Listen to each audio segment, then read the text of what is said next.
Noreen Wall, a fashion designer by trade. On a personal level, I am a seeker of truth, a lover of life, a wife, a sister, a friend, a mother.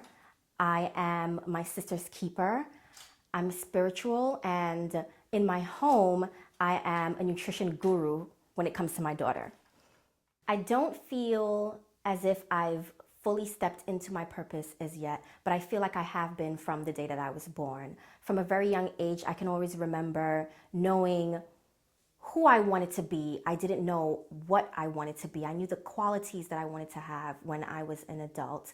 I feel like I've always been on a journey of figuring out what that purpose is. I don't know if I'm evolved enough to fully verbalize it, but I know it's there. I know what inspires me. I know what gets me going, what keeps me up at night. And those things are reading, writing, meditating, being spiritual, seeking answers, asking questions. Since I had my daughter, it's now become cooking for her. And in there lies my purpose. I just don't know how to fully verbalize it yet. One thing I'm currently dealing with, and I will forever be dealing with, is the loss of my mom. I lost my mom at a time where I felt like I needed her most. And losing a parent in of itself is a big enough deal.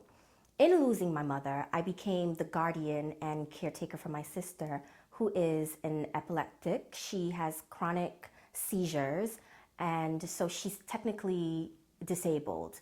That is a huge deal.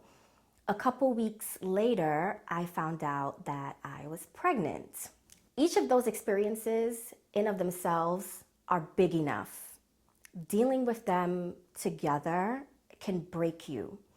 But what I learned during those times is when I felt like I needed my mother the most, I had to listen to myself and strengthen my own inner voice and gain everything that I needed, muster up everything that I needed in order to do everything that I had to do. That's not something that I think I will ever get over, but with time, you learn how to cope. One thing I know now that I wish I knew 5 to 10 years ago is what I call the art of the surrender. How to give up, how to walk away from experiences that no longer serve you. I've always felt, how can I give up on something if I really believe in it? If I have so much to give to this thing, this situation, or this person. But what I learned is when you stay stuck in a situation that is not meant for you, the universe would almost conspire and sabotage it for you. And if you don't listen to those signs when they're happening, you block blessings from coming in.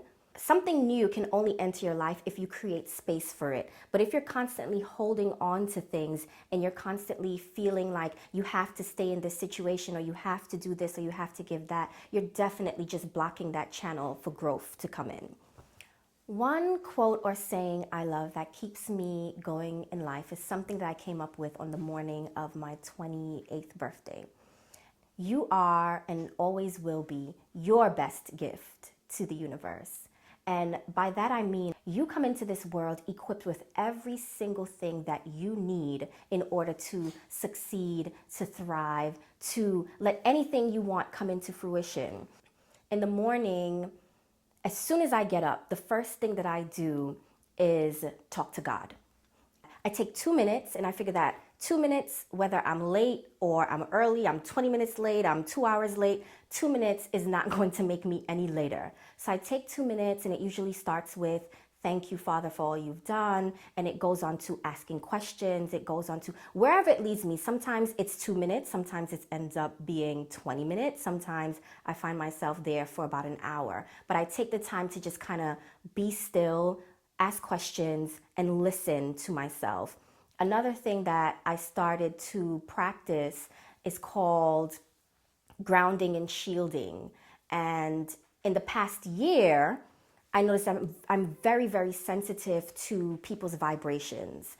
I'm very sensitive to, negativity. I can almost walk into a room and feel it. So my practice is, and if you want to look it up, it's called grounding and shielding, where I pretty much just sit there and imagine myself one with the earth, and shielding is kind of just picturing myself covered with a white light and shielding myself from all of the negativity that may come throughout the day. One word of wisdom that I would like to give to the generation of young women coming up is to honor the ebb and the flood of life.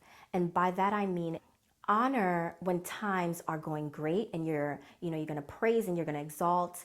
But when things are dark and they're difficult and they're falling apart, honor those times also. Be present in those times. Allow yourself to expand into them and to grow from them. Everything doesn't have to be perfect at all times, but they do come together perfectly. And that's where your blessing is. Women's lives matter.